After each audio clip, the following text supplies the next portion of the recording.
Then take a look at the WORKPRO compact router.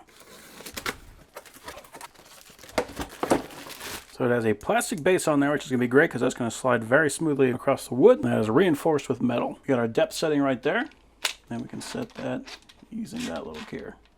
I do like that they actually made that out of metal. Sometimes they don't. That is a 1/4-inch chuck. We got our on-off switch there on the front. We got our speed settings. 1 to a 6. Then we got a spot we can change our brushes there if we ever need to. And it actually has a rubberized grip right here too. That's pretty nice. We got our vacuum attachment, so if we don't want to get dust all over the place, we can use this. So that pin will sit right in that hole. And then it looks like there's going to be some kind of a pin that goes in right there. Oh, that's cool. They actually gave us an assortment of bits. So we got some rounding bits, do a dovetail with that. Got some straight routing bits, and then we got a following bit. So if you want to make a cut that is flush with whatever is behind it, you can use that. These are very handy to have.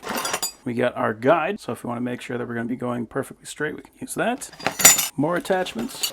We got our wrenches for that chuck, and we got our hardware. So this little thumb bolt is what would go inside here to hold that vacuum adapter on, and then these two go together with a bolt, and then on the other side we use this wing nut. So then we can just loosen this up and we can move that back and forth, and that will attach onto the back using this thumb bolt. Now we can slide this back and forth to get the depth into the wood that we want, and we can cut a nice straight slot. And if we want to, we could actually take this guy off, and we could flip it around, put it on top, and we could use a wall on this side, press it up against that wall, and run it like that too. So lots of different options for a setup like this. I want to attach a bit. The easiest way to do it is just to remove the router from the base. So that's already loose. I want to use this rounding bit. So if you've never used one of these before, these are pretty cool. This little bearing right here, this is just going to guide along whatever you press it at. So if you have something nice and straight, but you want to make that rounded off, all you have to do is press that bearing up against it, and as you travel, it is just going to follow that path. So then you can set the depth to whatever you want to get whatever kind of a rounded shape, and then that will cut it. You can see how I got that wrench on that flat. I can just grab the nut and tighten it. So now that is locked in place. Then we just match up that rail with that gear. Then we can set the depth based on the look we're going for and lock that down. So we are ready to cut.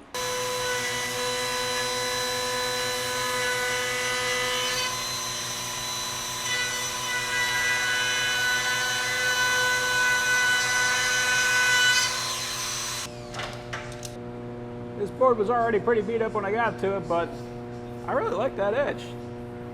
That is nice. So yeah, easy tool to use. It's nice and quick working. And it's not super loud either. So I'm very happy with that.